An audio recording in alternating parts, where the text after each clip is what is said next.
After 3 years of silence, I received a letter from my daughter, and my heart nearly jumped out of my chest with joy. I was about to open it when my wife shouted, "Stop!" I asked, "What's wrong?" She pointed and whispered, "Can't you see?" I looked closer, and what I saw shocked me to the core. Before we continue, please subscribe to the channel, and write in the comments what time it is where you are now. My hands trembled as I reached for the mailbox. Something about the white envelope on top made my pulse quicken before I even saw the handwriting. 3 years of empty mailboxes had trained me not to hope, but there it was, Naomi's careful script spelling out my name. August 31st, her birthday. How could I forget? I held the envelope against the afternoon light, studying the familiar curves of her letters. The return address showed her Lincoln Park apartment, the same place where everything fell apart. My chest tightened with possibilities I'd buried long ago. "Minnie!" I called, rushing up the front steps. "Minnie, get over here, quick!" My voice cracked with an excitement I hadn't felt in years. The screen door slammed behind me as I hurried through the living room, still clutching the envelope like it might disappear. "What's all the shouting about?"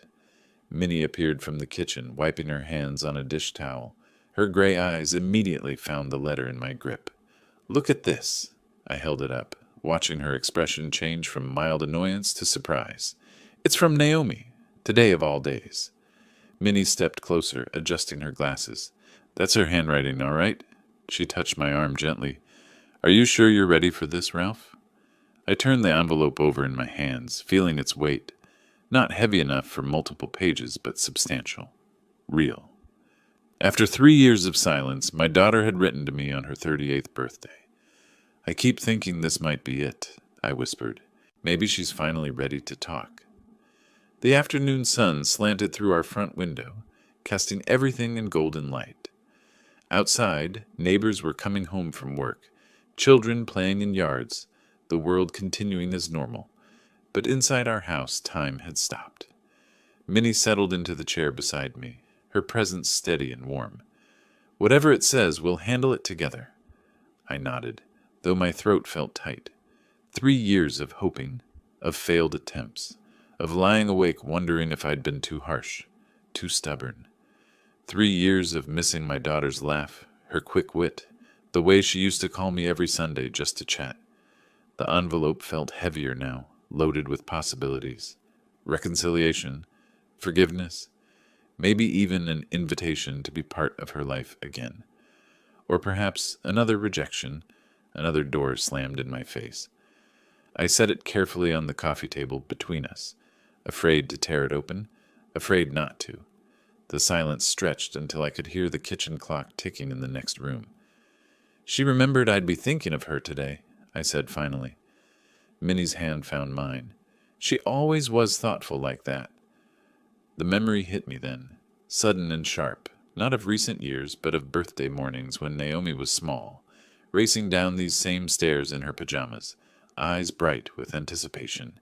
Before life got complicated, before Ethan, before everything went wrong. I picked up the envelope again, studying the careful way she'd written our address. No mistakes, no crossed-out letters. She'd taken time with this, planned it. That had to mean something good. "I can't remember the last time I felt this nervous," I admitted. "August 31st, 2022, Minnie said quietly. "The day you decided to drive over there and try to talk sense into her." The weight of that memory settled over me like a heavy blanket. That terrible afternoon that changed everything between us. But maybe today would be different.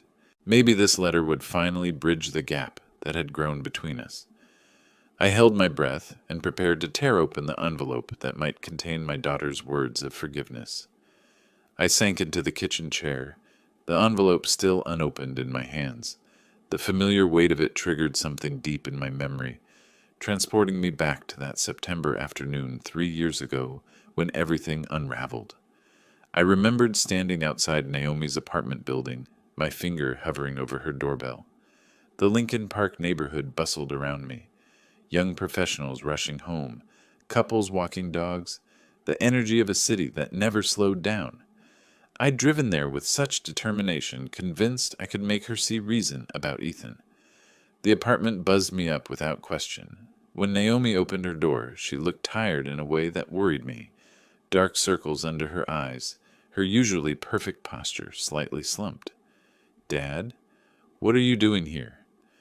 "We need to talk, sweetheart, about your marriage." Her jaw tightened immediately. "If this is about Ethan again, it is about Ethan, and about you making the biggest mistake of your life." She stepped back, but didn't invite me in. "I'm 35 years old. I don't need relationship advice from my father." When your husband is gambling away your future, you need advice from someone who cares about you. That's when Ethan appeared behind her, his hand possessive on her shoulder. The sight of him made my stomach churn. Too smooth, too charming, the kind of man who could convince you to give him your last dollar and thank him for it. "Ralph," he said with false warmth, "what brings you by?" "I'm talking to my daughter about the casino receipts I saw in your car last month." Naomi's face went white. "You were snooping in our car?" "I was helping you move that bookshelf, and papers fell out of the glove compartment. $1,200 in one night, Naomi. How many nights like that have there been?" Ethan's mask slipped for just a second, revealing something cold underneath. "That was a work event. Client entertainment." "Don't lie to me, son. I know the difference between business expenses and addiction." "This is my life," Naomi exploded. "My marriage, my decisions. When are you going to stop treating me like a child?" "When you stop acting like one. This man is destroying your credit, probably already drained your savings. You don't know what you're talking about." But I could see in her eyes that I did know. The way she couldn't quite meet my gaze, the defensive set of her shoulders, the way Ethan's grip on her shoulder tightened possessively. "What about family, Naomi? Doesn't that mean anything to you anymore?" "Family?" She laughed bitterly. "You mean the family that never accepted my choices? That questioned every decision I made? We questioned this one because we love you." "No, you questioned it because you can't control me anymore." Ethan stepped forward then, his voice silky with false concern. "Maybe it's time for some space, Ralph. Let Naomi make her own choices without interference."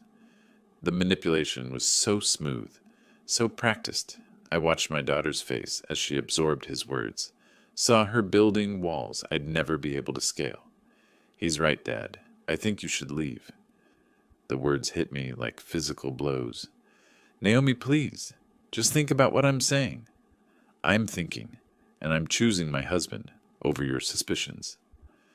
The door closed in my face with a soft click that echoed like thunder. I stood there for several minutes, hoping she'd change her mind, hoping the door would open again. It never did. Now, sitting in my kitchen 3 years later, I could still feel the weight of that rejection. The drive home had been the longest of my life. The memory of that closed door led me to remember everything that came after. 3 years of desperate attempts to bridge the gap that seemed to widen with each passing month. I'd started calling the next day, then the day after that. Voice messages that went unanswered, text messages that showed as read but never replied to. Minnie watched me wear a path in our kitchen floor, pacing with the phone pressed to my ear, listening to Naomi's recorded greeting over and over. "Hi, sweetheart, it's Dad. I just wanted to say I'm sorry about yesterday. Maybe we could grab coffee and talk things through. Call me back." She never did. By October, Ethan started answering her phone. "She doesn't want to talk to you, Ralph." "Let me hear that from her." "You heard it when you drove over here uninvited and upset her.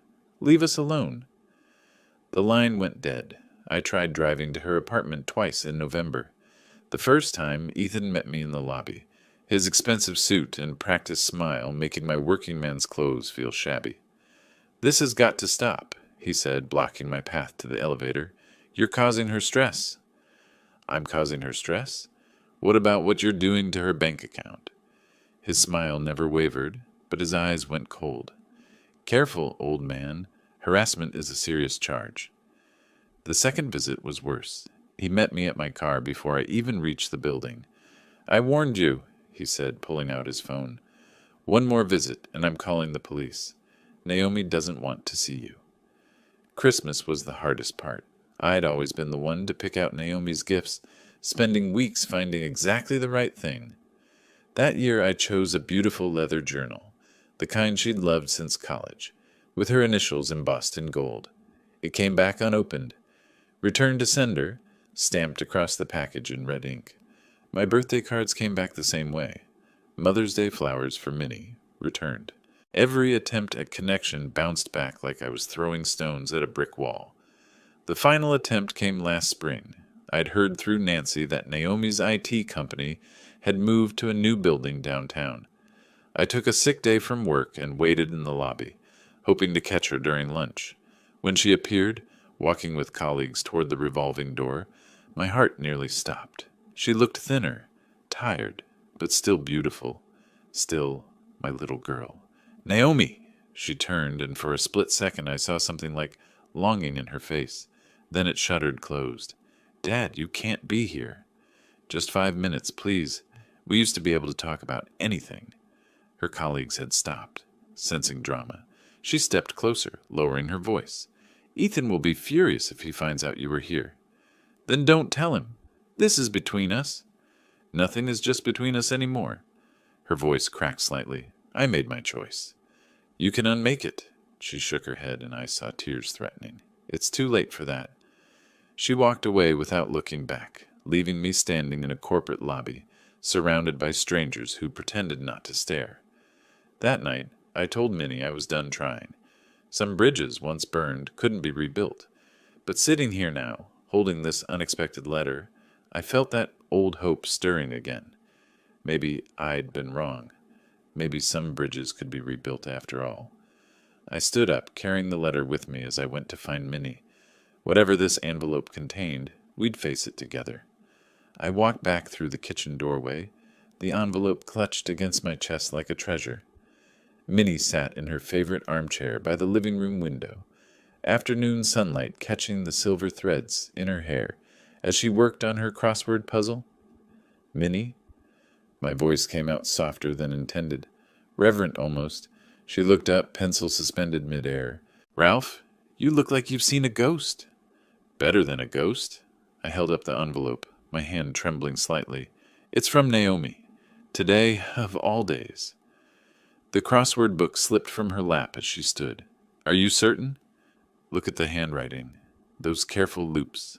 The way she crosses her T's." I brought the envelope closer so she could examine it. She remembered it's her birthday. She's thinking about us. Minnie adjusted her reading glasses, studying the address with the focused attention she'd once given to student papers.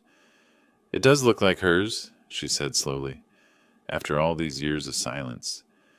Maybe she finally understood that family is the most important thing. The hope in my own voice surprised me. Maybe Ethan's control isn't as strong as we thought. She reached for my free hand, squeezing gently. "Oh, Ralph, I've missed her so much." Her laugh, the way she used to call with every little triumph at work. Remember how proud she was when they promoted her to manager?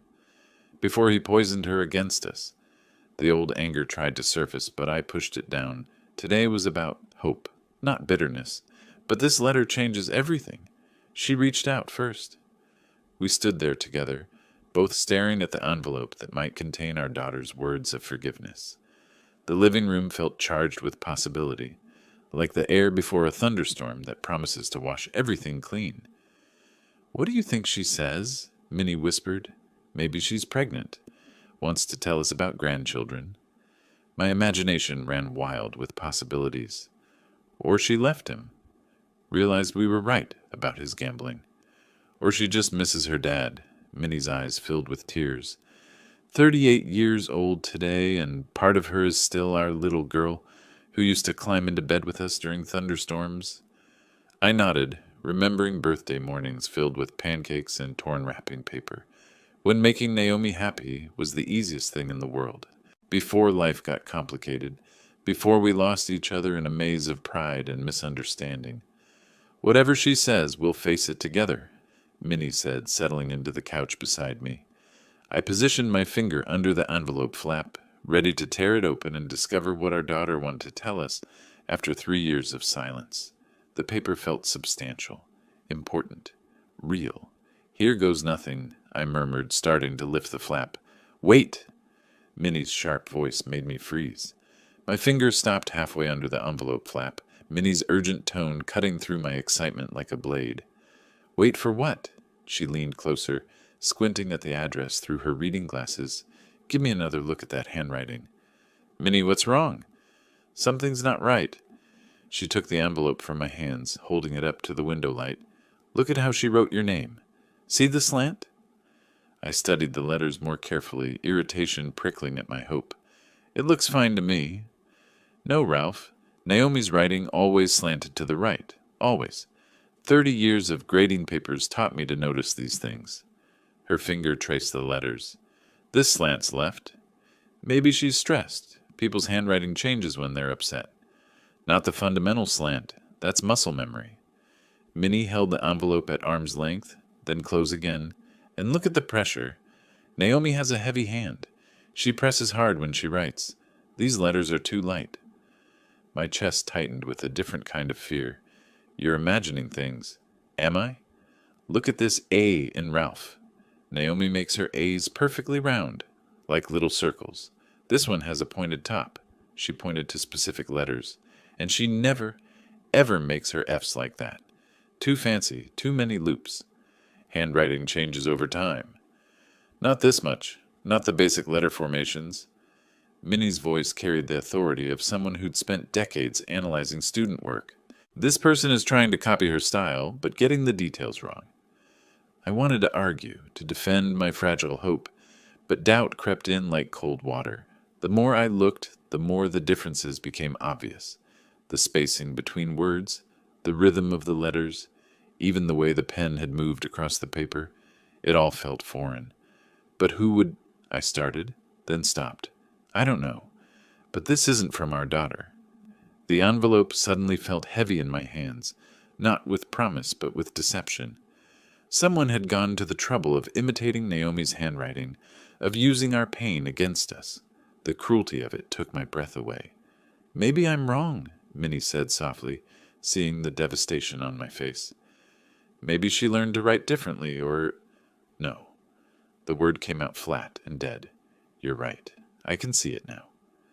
The careful hope I'd built over the past 10 minutes crumbled like a house made of cards. Someone's playing games with us. We sat in silence, the envelope lying between us, like evidence of our foolishness. Outside, children were coming home from school, their laughter drifting through the window, a sound that once would have reminded me of Naomi at that age. We have to open it, I said finally. We need to know what this is about. Minnie nodded reluctantly. Whatever it is, it's not going to be good news. I tore open the envelope anyway, my hands steadier now that hope had died and been replaced by grim determination. If someone wanted to hurt us, I needed to know how and why. The paper crinkled as I unfolded it, my hands moving mechanically now that hope had curdled into dread. Minnie leaned against my shoulder, both of us peering at the single sheet of white paper. Dear Dad, I read aloud, my voice catching on the familiar word that now felt like a lie. Read it all, Minnie whispered. I cleared my throat and continued. I desperately need your help. I'm in the hospital and require emergency surgery that my insurance won't cover. The doctors say I need $15,000 immediately, or I might not survive. Oh my, Minnie gasped. I know we haven't talked in years, but you're the only one I can turn to. Please don't let our past disagreements prevent you from saving your daughter's life. I need you to immediately transfer the money to my cryptocurrency wallet and wallet number. The random string of letters and numbers felt like gibberish in my mouth. I looked at Minnie, whose face had gone pale. Time is critical, I continued reading. The surgery is scheduled for tomorrow morning, and they won't proceed without payment. I'm sorry it took a crisis to reach out, but I'm desperate. Please help me, Dad. Your loving daughter, Naomi. The letter fell from my hands, fluttering to the coffee table like a dying bird. That's not how she talks, Minnie said immediately. She never called you Dad in letters. Always Daddy or your name. And cryptocurrency? I shook my head in disgust. Naomi works in IT. If she needed money, she'd use normal banking. not some digital nonsense I don't understand. She'd never be this formal with you either. Even when she was angry, her letters had personality. This sounds like it was written by a robot. I picked up the letter again, scanning for any detail that might feel authentic. Nothing. No mention of her job, her life, no personal touches that would prove this came from my daughter. Just a generic plea designed to extract money from a desperate father. Who does this? My voice cracked with rage. Who targets grieving parents with fake letters from their children? Someone who knows about our situation? Minnie's analytical mind was working now, past the initial shock. They knew Naomi's name, our address, that we've been estranged. This isn't random. But how could they know to use her handwriting, to send it on her birthday? We stared at each other as the implications sank in. Someone had researched us, studied our family dynamics, crafted this deception specifically to wound us where we were most vulnerable. The violation felt almost physical. $15,000, I said, reading the amount again. They really thought we'd fall for this? You were ready to tear open that envelope with pure joy 5 minutes ago, Minnie pointed out gently. If I hadn't noticed the handwriting... She didn't need to finish. I would have believed every word, would have been calling banks and trying to figure out how to send cryptocurrency to save my daughter's life. The scammer had counted on my love, my guilt, my desperate need for reconciliation. I need to call Naomi, I said, standing abruptly. Right now. I need to make sure she's safe, that this isn't connected to something worse. Minnie nodded grimly. And we need to find out who did this. I walked to the kitchen phone, my hands shaking with a different kind of energy now, not hope, but fury. Someone had weaponized my love for my daughter, and I was going to find out who. The kitchen phone sat on the counter like an old friend, black receiver worn smooth from years of family conversations. I snatched it up, my fingers automatically dialing the number I'd memorized 3 years ago but never forgotten. Come on, Naomi, pick up.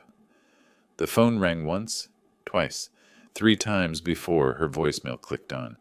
That familiar voice, professional and distant now. Nothing like the warm daughter who used to call me every Sunday. Naomi, it's your father. Please call me back as soon as possible. It's important. I hung up and immediately dialed again, pacing across the linoleum floor while Minnie watched from the doorway. Same result. Voicemail again. Naomi, this is urgent. Something's happened, and I need to talk to you right away. Please, sweetheart, call me back. The endearment slipped out before I could stop it, a remnant from when we still talked, when she still cared what her old man had to say. Third try. My hands were shaking now, whether from anger or anxiety I couldn't tell. Naomi, someone is using your name to try to scam us. They sent a fake letter asking for money, pretending to be you. I need to know if you're safe and if this is connected to something bigger. Call me immediately. I slammed the receiver down harder than necessary. She's not answering, I told Minnie, though that was obvious. Maybe she's at work. It's only 3:30 on a Saturday afternoon. Or maybe he won't let her answer calls from unknown numbers. The thought made my chest tighten. What if he screens all her calls, controls who she talks to? Minnie stepped closer, her hand gentle on my shoulder. Ralph, your blood pressure, you're getting worked up. Of course I'm worked up. Someone is targeting our family, using our pain to steal money, and our daughter won't even take a phone call from her father. The words came out bitter, 3 years of frustration boiling over. What are you going to do? I looked at the fake letter still lying on the kitchen counter, evidence of someone's cruelty and calculation. The cryptocurrency address seemed to mock me with its random string of letters and numbers, so impersonal, so cold. I'm driving over there. Ralph, no, you know how that ended last time. This is different. I'm not going to lecture her about her marriage. I'm going to warn her that someone is using her identity for fraud. I grabbed my car keys from the hook by the back door. She has a right to know someone is impersonating her. What if she doesn't believe you? What if she thinks you made up the letter as an excuse to contact her? The possibility stopped me cold. Naomi was smart enough to consider that angle, suspicious enough after 3 years of silence to question my motives. But the alternative was doing nothing while someone used her name for criminal purposes. Then I'll show her the letter. Let her see the handwriting that isn't hers. The cryptocurrency scam, the generic medical emergency that doesn't match anything real about her life. I headed for the garage door. I can't just sit here knowing someone is targeting our family. Be careful, Ralph. Remember what the doctor said about your heart. I paused at the door, one hand on the knob. My heart's been broken for 3 years, Minnie. A little confrontation won't make it worse. The afternoon sun hit me as I backed out of the driveway, Minnie's worried face visible in the front window. Traffic was light leaving Evanston, but I knew it would get heavier as I approached the city. 45 minutes to Lincoln Park. 45 minutes to figure out what I was going to say to the daughter who'd chosen her husband over her family, who'd refused every attempt at reconciliation, who might slam the door in my face the moment she saw me standing there. But someone was using her name to hurt us, and that crossed a line I couldn't ignore. The engine hummed steadily as I merged onto Lakeshore Drive, downtown Chicago's skyline rising like concrete mountains in the distance. Saturday afternoon traffic moved at a decent pace, giving me too much time to think. Someone had studied our family dynamics carefully enough to know about the estrangement, to time the letter for Naomi's birthday, to forge her handwriting well enough to fool me initially. This wasn't some random scammer casting a wide net. This was targeted, personal, cruel. A delivery truck slowed ahead of me, forcing everyone into the left lane.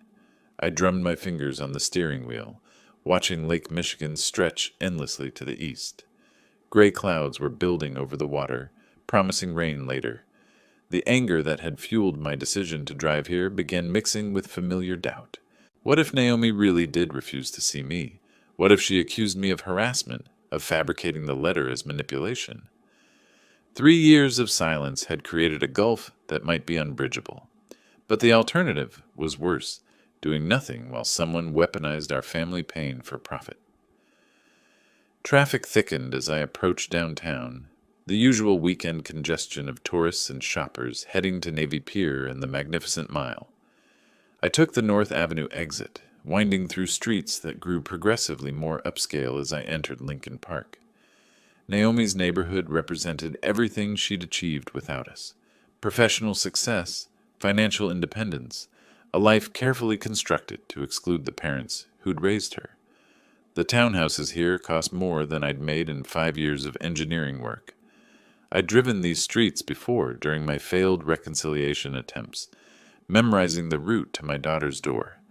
The brick facades and manicured gardens spoke of young professionals who'd made it, who belonged to a different social class than their working-class parents. My hands gripped the steering wheel tighter as I imagined the conversation ahead. Best-case scenario, Naomi would listen, understand the threat, maybe even thank me for warning her. Worst case, she'd see this as another attempt to interfere in her life, another reason to keep me at arm's length. What if she genuinely didn't know about the letter? That seemed most likely. Why would she be involved in scamming her own parents? But then who was behind it? Ethan was the obvious suspect. But would he really stoop to forging his wife's handwriting to steal from her family? The neighborhoods changed as I drove deeper into Lincoln Park, from busy commercial streets to quieter residential blocks, lined with expensive cars and joggers in designer athletic wear. These were Naomi's people now, her chosen community of successful urbanites, who probably never dealt with the kind of working-class struggles Minnie and I had faced. I found a parking spot 2 blocks from her townhouse, feeding quarters into the meter with slightly shaking hands. The walk would give me time to prepare, to figure out exactly how to present this situation without sounding accusatory or desperate. The late afternoon sun cast long shadows between the buildings, and I could hear the distant sounds of a neighborhood barbecue, children playing in a nearby park. Normal Saturday activities for people with normal family relationships. Naomi's townhouse came into view, 3 stories of red brick with black shutters, a small front garden filled with flowers I didn't recognize. Expensive, tasteful, everything she'd wanted that we couldn't provide when she was growing up. Lights were on in the front windows. Someone was home. I stood at the bottom of her front steps, looking up at the burgundy door with its brass knocker and security system panel. 3 years since I'd last stood here. 3 years since she'd chosen her husband over her father's warnings. My finger hovered over the doorbell. The doorbell chimed with an elaborate melody that echoed through the townhouse.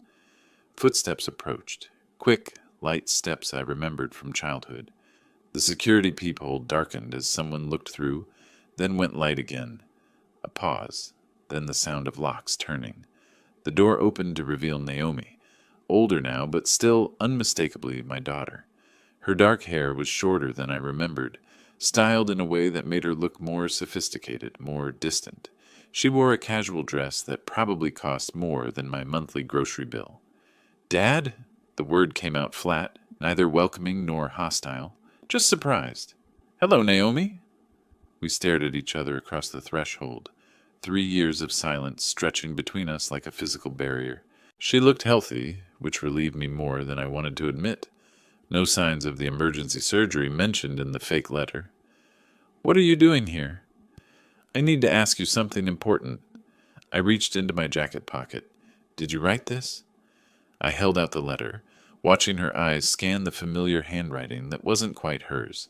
Her brow furrowed as she read, genuine confusion replacing the guarded surprise. "I didn't write this." She looked up at me sharply. "Where did you get it?" "It came in today's mail, on your birthday." "Dad, I haven't written to you in 3 years. I didn't write this letter." Her voice carried conviction, but also something else. Hurt that I would even ask, as if my question proved I didn't know her at all anymore. "Then who did? Who would forge your handwriting to ask for money?" "You tell me. You're the one who brought it here." "Naomi, I'm not accusing you of anything. I'm trying to protect you.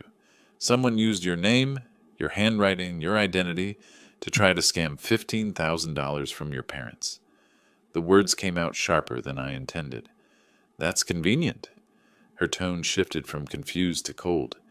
"You fabricate some letter as an excuse to show up at my house uninvited." "Fabricate?" The accusation hit me like a slap. Why would I do that? "Because you've been trying to contact me for 3 years, and this was the only way left." Behind her, I caught sight of Ethan entering the hallway. He wore expensive casual clothes, the kind of weekend outfit that probably cost more than my car payment. His appearance wasn't accidental. He'd been listening. "Naomi, who is it?" he asked, though he obviously knew. "My father. Apparently someone's been writing fake letters from me asking for money." Ethan's face showed concern, but something flickered in his eyes, too quick for me to identify. "That sounds like a scam. You should report it to the police, Ralph." "Maybe I will." I studied his face, looking for any sign that he recognized the letter. "Strange coincidence, though. $15,000. That's about what someone might lose in a really bad night at the casino." Ethan's jaw tightened almost imperceptibly. "I wouldn't know anything about that. Wouldn't you?" "Dad, that's enough." Naomi stepped protectively closer to her husband. "You can't just show up here making accusations." "I'm not making accusations. I'm asking questions." I looked between them, noting how Ethan's hand had moved to Naomi's shoulder. Possessive. Controlling. Someone targeted our family specifically. Someone who knew about our situation, your birthday, your handwriting style. "Anyone could find that information online these days," Ethan said dismissively. "Could they? Could they find samples of Naomi's handwriting? Could they know she's been estranged from her parents for exactly 3 years?" "Dad, you need to leave." Naomi's voice carried finality. "I didn't write that letter. I don't know who did, and I can't help you figure it out." "Can't? Or won't?" "Both." She started to close the door. "Don't come here again without calling first." "I tried calling 3 times. You didn't answer." "Then maybe take the hint." The door closed with a soft but definitive click, leaving me standing on the front step with more questions than answers. I'd accomplished nothing except confirming that Naomi genuinely didn't know about the letter, but Ethan's reaction bothered me. Too defensive, too eager to end the conversation. I walked slowly back to my car, the fake letter still in my pocket, feeling like I'd missed something important. The lock clicked behind me with such finality that I almost turned around to knock again. But Naomi had made her position clear. She didn't want to see me, didn't believe me and thought I'd fabricated the letter as manipulation. Walking back to my car felt like moving through thick water, each step heavier than the last. The golden evening light that had seemed hopeful during my drive here now felt mocking, illuminating my failure in harsh detail. I started the engine and pulled away from the curb, watching Naomi's townhouse shrink in my rearview mirror. 3 years of hoping for reconciliation, and I'd managed to make things worse. She probably thought I was getting desperate in my old age, creating elaborate schemes just to force contact. Traffic moved slowly on Lakeshore Drive, giving me too much time to replay the conversation. Something about Ethan's behavior bothered me, but I couldn't put my finger on what. The way he'd appeared so quickly behind Naomi, like he'd been listening, the slight tenseness in his voice when he suggested reporting the letter to police, the protective way he'd stood with his hand on her shoulder. Most telling was his reaction when I mentioned casino gambling. Just a flicker, barely noticeable. But I'd spent 40 years as an engineer, learning to notice when something didn't fit properly. By the time I reached Evanston, instead of turning toward home, I found myself pulling into Dawes Park, the same place where I used to bring Naomi when she was small, where we'd feed ducks and talk about everything and nothing. The bench I chose overlooked the pond, now empty of ducks, but still peaceful in the fading light. I pulled out the fake letter again, studying it with fresh eyes. Minnie had been right about the handwriting. Too many small details were wrong. But whoever wrote this knew enough about our family to target us, specifically. $15,000. The exact amount someone might need to cover gambling debts accumulated over months of bad luck at Chicago's casinos. Someone who had access to samples of Naomi's handwriting, who knew about our estrangement, who understood exactly which emotional buttons to push. Someone who lived in the same house as my daughter. The more I thought about it, the more Ethan's behavior made sense. His eagerness to end the conversation, his defensiveness when I mentioned casinos, the way he'd positioned himself between Naomi and me like a barrier. He wasn't protecting her from an unwelcome father. He was protecting himself from exposure. A cool breeze rustled the trees, carrying the first hint of autumn's approach.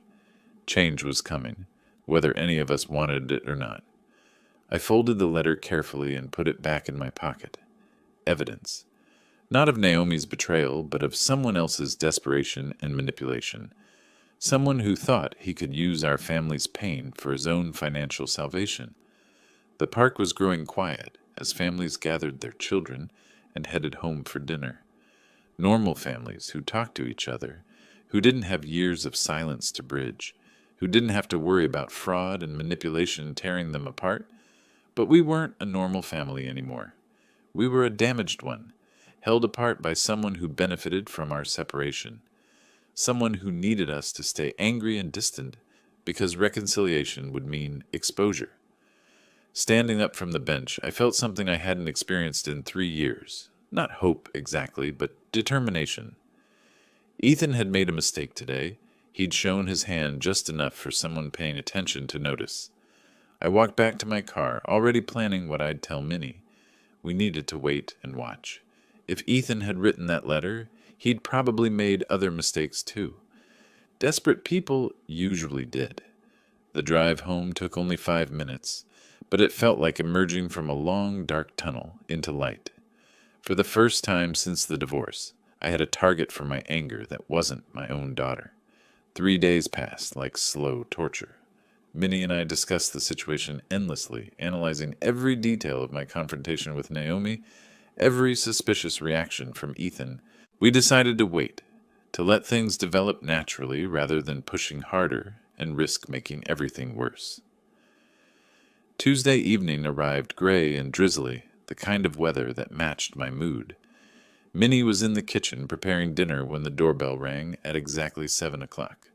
"I'll get it," I called, expecting maybe a neighbor or delivery driver. The last person I anticipated seeing was my daughter, standing on the front porch, soaking wet from the rain, clutching a manila folder against her chest. "Naomi?" "Dad, I need to talk to you." Her voice cracked slightly. "I found something terrible." She looked like she'd been crying.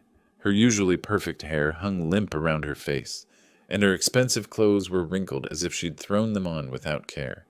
But it was her eyes that stopped me cold. They held the same desperate clarity I'd seen in the mirror 3 years ago. "Come in, sweetheart. You're soaking." I stepped aside, watching her shake rain droplets from her jacket. Minnie appeared in the hallway, took one look at Naomi's distressed state, and immediately shifted into maternal mode. "Oh, honey, what's wrong? Let me get you a towel." "I'm fine, Minnie. Naomi opened the manila folder with trembling hands. "Dad, look at these papers. I found them in Ethan's desk."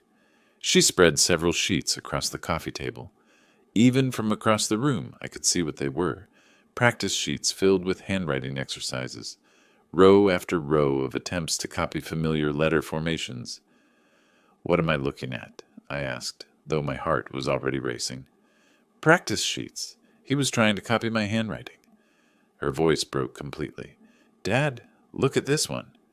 She pointed to a sheet covered with attempts at writing her own name, her address, even what looked like draft versions of the fake letter I'd received. The evidence was overwhelming, undeniable.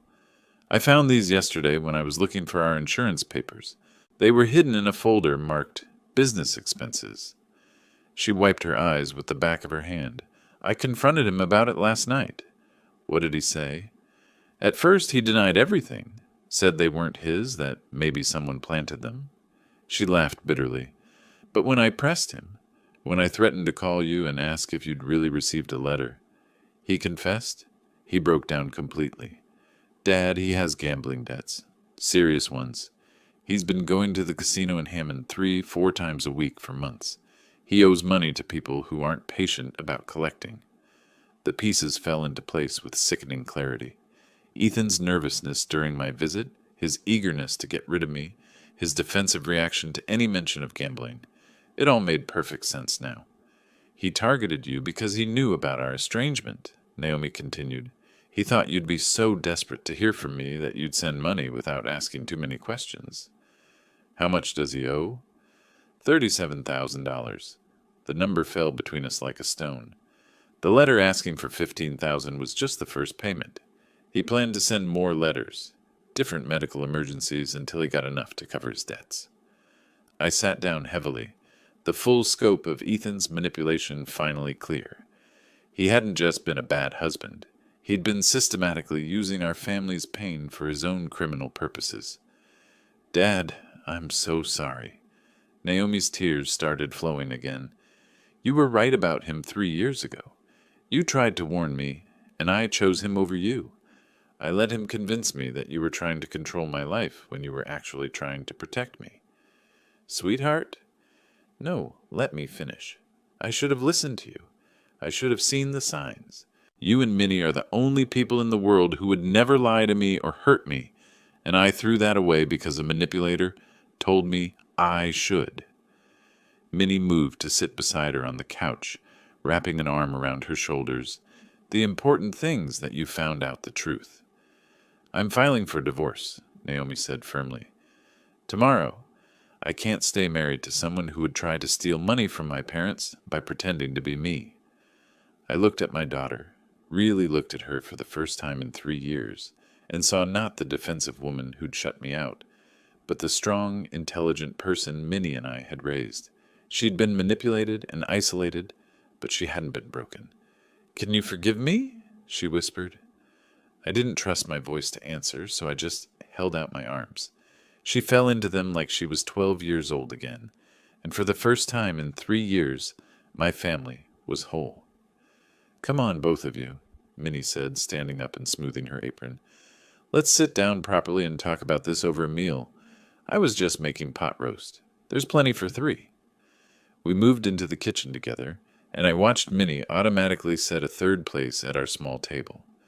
The simple domesticity of the moment, plates and silverware, the smell of dinner, my daughter sitting in the chair she'd occupied as a child, felt like a miracle. "I can't believe I let him isolate me from you for so long," Naomi said, accepting the plate Minnie placed before her. "He was so subtle about it, always finding reasons why I couldn't visit, why phone calls were inconvenient, why you two were trying to manipulate me. Professional manipulators are good at their work, I said. Don't blame yourself for being deceived by an expert. But the signs were there. The secrecy about money, the way he controlled my schedule, how he always had an explanation for why my family was the problem. She pushed food around her plate absently. He made me believe that choosing him meant proving my independence. I reached across the table and covered her hand with mine. The important thing is that you saw through it eventually. I should have seen through it 3 years ago when you tried to warn me. Should have, could have, would have. Minnie's voice carried the practical wisdom of decades. None of that matters now. What matters is moving forward. I stood up and walked to the kitchen drawer where I kept matches. Speaking of moving forward, there's something we need to do. I pulled out the fake letter, now wrinkled from being carried around for days. This thing has caused enough damage to our family. Understanding immediately, Naomi nodded. We moved to the kitchen sink, all three of us crowding around the basin. I struck a match and held the flame to one corner of the letter. The paper caught quickly, curling and blackening as it burned. "Good riddance," Naomi whispered, watching the last traces of Ethan's deception wash down the drain. With the letter destroyed, Minnie disappeared into the living room and returned carrying a thick photo album, the one filled with pictures from Naomi's childhood. She opened it to a page showing a gap-toothed 8-year-old Naomi at a Cubs game, grinning between her parents. "Remember this day?" Minnie asked. "You insisted on getting a hot dog at every inning." "And Dad kept buying them for me, even though I only ate half of each one." Naomi laughed, the first genuine laughter I'd heard from her in years. We spent the next hour looking through photos, remembering birthday parties and Christmas mornings, family vacations and quiet Sunday afternoons. Each picture was proof that we'd been a loving family once, that the bonds between us were stronger than any manipulator could permanently break. "I've missed this so much," Naomi said, touching a picture of herself at 16, rolling her eyes at something I'd said. "I've missed having parents who actually cared about my well-being instead of what they could get from me." "You'll always have that," I said firmly. "No more years of silence. We stay in touch from now on, no matter what." "Never again," she promised. "And Dad? I want to write you a real letter. Next week, when things settle down. A real letter in my real handwriting, telling you everything I've wanted to say for 3 years." The contrast was perfect. From fake communication designed to steal money to genuine connection meant to rebuild love. It felt like the universe correcting itself. "What about Ethan?" Minnie asked practically. "Where will you stay during the divorce proceedings?" "I've already moved out," Naomi said. "I'm staying at a hotel for now, but I was hoping—" She looked between us uncertainly. "Could I maybe stay in my old room for a few weeks? Just until I find my own place?" "Sweetheart, this is your home," I said. "It always has been. We just lost you for a while." As we cleaned up the dinner dishes together, the three of us moving around the kitchen in comfortable synchronization, I marveled at how quickly the natural rhythms of family life reasserted themselves. It was as if the 3 years of separation had been a bad dream, dissolved by truth and honesty. Later, as Naomi settled into her old bedroom, I stood in the doorway watching her organize her things. She looked younger somehow, freed from the weight of maintaining a marriage built on lies and manipulation. "Thank you for not giving up on me," she said quietly. "Never," I replied. "Family doesn't give up. That's what makes it family." Outside, rain continued falling, washing the world clean for tomorrow. If you liked this story, please like this video, subscribe to the channel, and share your impressions of this story in the comments. To listen to the next story, click on the box on the left. Thank you for watching.